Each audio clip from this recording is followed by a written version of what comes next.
Eron va Isroil urushi Yaqin Sharqdagi eng xavfli ziddiyatlardan biridir. Kimlardir buni ikki azaliy dushmanning to'qnashuvi deb aytsa, yana kimlardir buni insonlarni aldash uchun o'ylab topilgan o'yin sahnasi bo'lib, Eron aslida katta Isroil rejasi uchun ataylab shakllantirilgan deb aytadi. Xo'sh, Eron va Isroil to'qnashuvi aslida kimga foyda keltiradi? Rostdan ham Eron katta Isroil rejasining bir qismimi yoki ular ikki haqiqiy dushmanmi? Qaysi tomonning gapi kuchliroq? Biz musulmonlarning bu masalaga munosabatimiz qanday bo'lishi kerak? Gapni cho'zib o'tirmasdan mavzuga kirishamiz. Holatni yaxshiroq tushunishimiz uchun Eron va Isroil masalasida bir qancha tomonlarning farqli fikrlarini keltirib o'tamiz. Birinchi bo'lib, Eron davlati yuqorida aytilgan katta Isroil rejasining bir qismi ekanligini da'vo qiladiganlarning gaplarini tahlil qilishga harakat qilamiz. Yakunda to'g'ri xulosa chiqarish uchun har bir tomonning gaplariga diqqat bilan e'tibor berishingizni so'raymiz. Tayyor bo'lsangiz boshlaymiz. Katta Isroil davlati bu sionist mafkurasi asosida paydo bo'lgan bo'lib, Nil daryosidan to Firot daryosigacha bo'lgan muqaddas yahudiy davlati g'oyasidir. Bu loyihaga ko'ra Yaqin Sharqdagi ko'plab arab va musulmon mamlakatlari, Iroq, Suriya, Livan, Hijoz, Iordaniya, hatto Saudiya Arabistoni va Turkiyaning bir qismi ham yahudiy tarixiy yerlari deb da'vo qilinadi.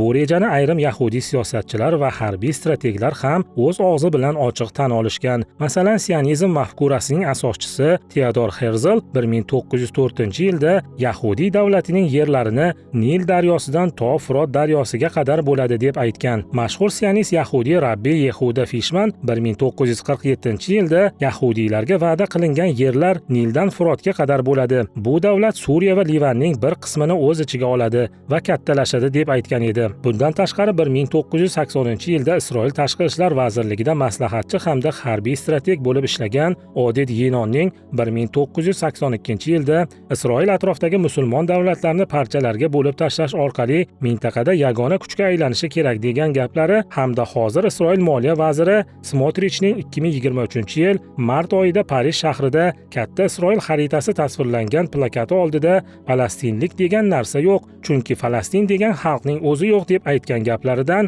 bu g'oyaning siyosiy yahudiylar uchun qanday ahamiyatga egaligini bilish qiyin emas. Tarixdan bugungi kunimizga qadar ko'plab davlatlar tomonidan qo'llanilib kelingan qisqa ammo chuqur ma'noga ega siyosiy bir ibora bor. Agar dushmaning bo'lmasa, uni o'zing yarat. Ammo bu ibora Eron davlatiga to'g'ri tushadimi yoki yo'qmi? Buni video oxirida ikki tomonning gaplarini ham eshitib chiqqaningizdan so'ng bilib olishingiz mumkin.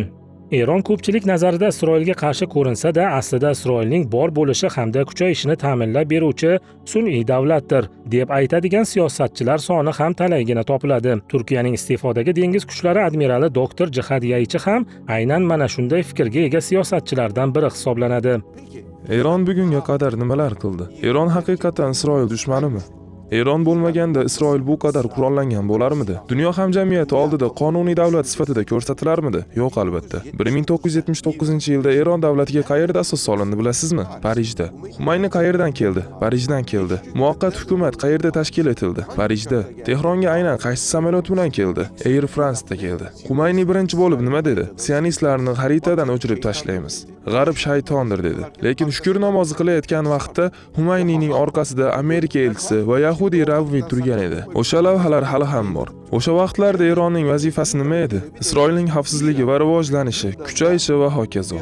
Eron Livanda Isroilga qarshi qurolli tashkilot tuzgan edi. Isroil buni bahona qildi va Livanga bostirib kirdi. Undan keyin Suriya u yerga ham bostirib kirdi. Undan keyin Yaman u yerga ham hujum qilmoqda. Keyin G'azoga ham Eron qo'llab-quvvatlagan ba'zi guruhlar bor deb bostirib kirishdi. Keyin Isroilning yadroviy quroliga ega bo'lishi uchun yo'l ochildi.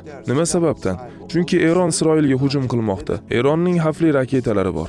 Eron rasmiylari ham atayinmi bilmadim, bizda shunday xavfli raketalar bor. Isroilning istalgan joyiga yetib boradi. Shunday zarba beramiz, bunday zarba beramiz deb aytayotgan bir vaqtda Isroil ham yaxshigina qurollandi. Ham dunyo hamjamiyati oldida bizning qurollanishimiz nihoyat darajada qonuniy, chunki bizga hujum qilishmoqda deb o'zlarini oqlab olishdi. Endi Eron o'z vazifasini bajarib bo'ldi. Bu buyuk O'rta Sharq rejasining bir qismi edi. Ya'ni buyuk Isroil rejasi. Bu nimani anglatadi? Iroq va Suriyada o'zlariga tobe harakatlarni yaratish. Eronda ham ular da'vo qilgan so'zda buyuk Isroil Isroil rejasiga oid bir qancha yerlar bor. U yerlar ham nazoratdan chiqishi kerak. Eron parchalanishi kerak va hukumatga takror G'arbni qo'llab-quvvatlovchi kimsalar kelish kerak. O'zi shundoq ham bular G'arbning odamlari edi, lekin endi ular o'z vazifalarini bajarib bo'lishdi.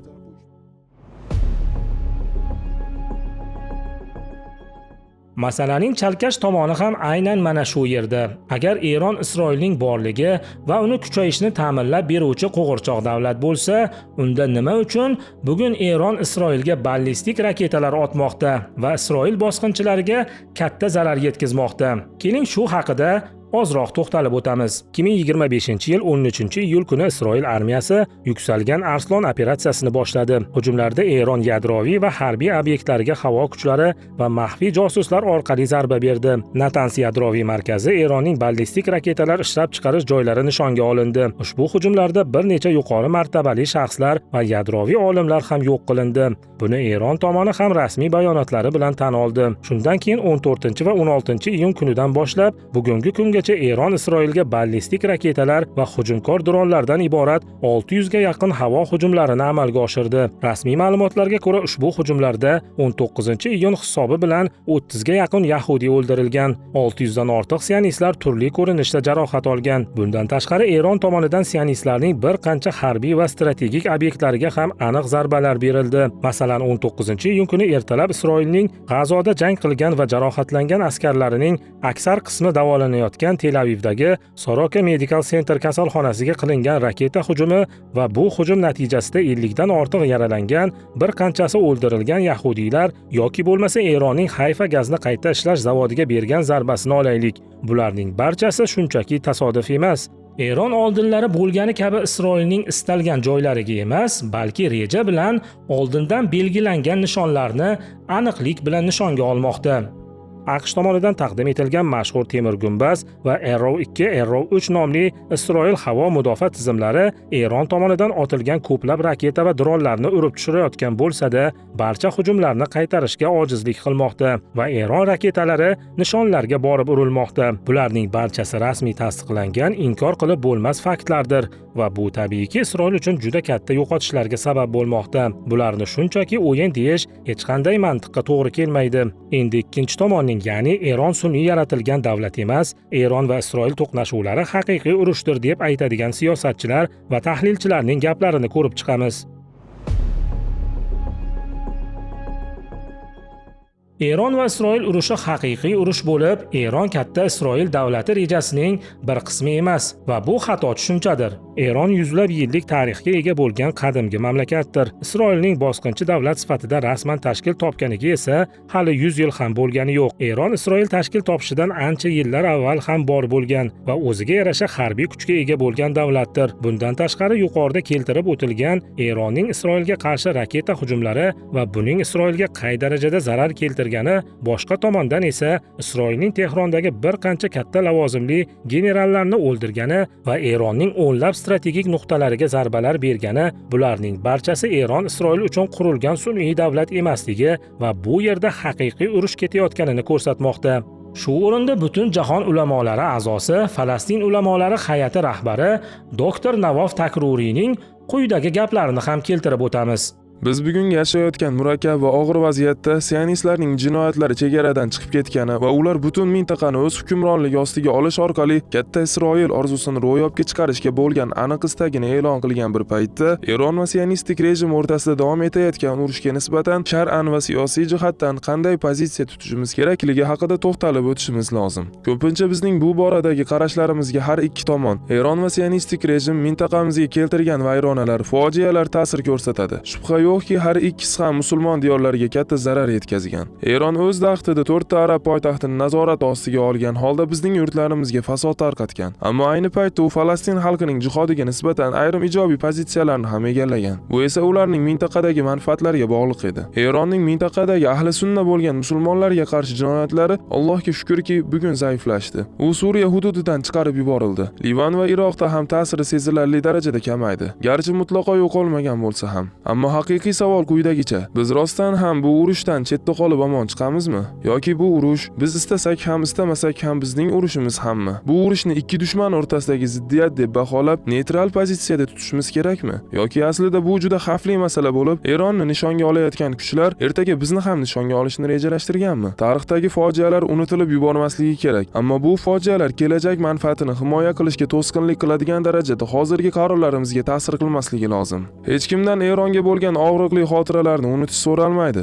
Ammo bu mojaro Isroilning Eron ustiga boshlangan urushi o'tmishga emas, kelajakka qarab tahlil qilinishi kerak. Agar Isroil g'alaba qozonsa, Alloh saqlasin, u holda uning oldida hech qanday to'siq qolmaydi. U navbatma-navbat Misr, Suriya, Iordaniya, Pokiston, Turkiya va boshqa o'lkalarni nishonga oladi. Buni esa uning rahbarlari ochiq e'lon qilib bo'lgan. Men ayniqsa suriyalik birodarlarimizga murojaat qilmoqchiman. Bu masalada ular ko'proq tarixni yodga olishadi. Bu tabiiy, chunki Eron ularga katta zulm qilganini yaxshi tushunamiz. Ammo bu urushni faqat shu nuqtai nazardan baholash noto'g'ri. Agar Isroil g'alaba qilsa, Alloh saqlasin, u holda Suriya yaqqol birinchi nishonga aylanishi mumkin. Bu esa yoki to'g'ridan to'g'ri bosib olish orqali, yoki normallashtirish, ya'ni Isroil bilan aloqalarni tiklash orqali bo'ladi. Ikkinchisining xavfi birinchisidan kam emas. Shundan kelib chiqqan holda men barcha musulmonlarga, xususan olimlarga murojaat qilamanki, ongli bo'ling. G'azab sizlarni ba'zida bilmagan holda sionistik rejimga yaqin bo'lgan pozitsiyalarni egallashga undab qo'ymasin. Biz bu ummatning manfaatlariga real yondashuv bilan qarashimiz kerak. Shuni yana bir bor ta'kidlab aytaman. Men hech kimni farzandlarining to'kilgan qonini, ayollar ustidan o'tgan zo'ravonlikni,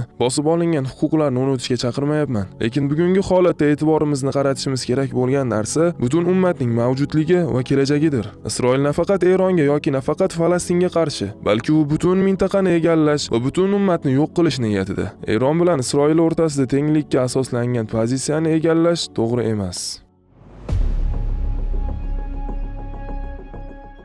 Masalaning ko'pchilikka qorong'u bo'lgan tomoni shuki, Eron bu urushda yolg'iz emas. Bir qancha manbalar tomonidan berilgan kuchli ma'lumotlarga ko'ra, Moskva va Xitoy bu urushda bevosita yoki bilvosita Eronni qo'llab-quvvatlab kelmoqda. Temir gumbazni ojiz qoldirib Isroilning qoq markazidagi nishonlarga borib urilayotgan raketalarning bir qismi Rossiya va Xitoy tomonidan taqdim qilinayotgani haqidagi xabarlar ham mavjud. Bir necha kun oldin Eron tomonidan Isroilga otilgan raketaning ayni shu kunda Rossiyadan Ukrainaga otilgan raketaga o'xshashligi ham gaplarimizga isbot bo'la oladi. Bunga javoban AQSh Isroilga siyosiy va logistik jihatdan yordam ko'rsatmoqda. Kuni kecha AQShning to'g'ridan to'g'ri Eronga bergan zarbalari ham holat tobora murakkablashib borayotganini va mintaqa kuchlar muvozanatini qayta belgilaydigan uzoq muddatli urush sari siljayotganini ko'rsatmoqda.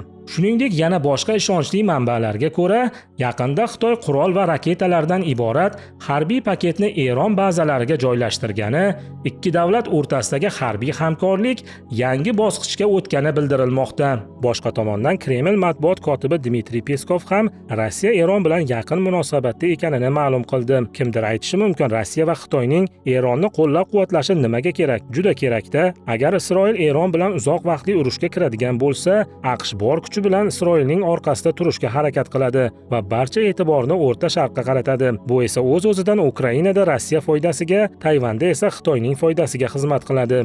Bugungi ko'rsatuvimizda ikki tomonning ham gaplarini tahlil qilishga harakat qildik. Umid qilamizki, Eron va Isroil masalasida ko'pchilikni qiynab yurgan savollarga oz bo'lsa-da javob topishga erishdik. E'tiboringiz uchun rahmat. Keyingi ko'rsatuvlarimizda ko'rishguncha salomat bo'ling.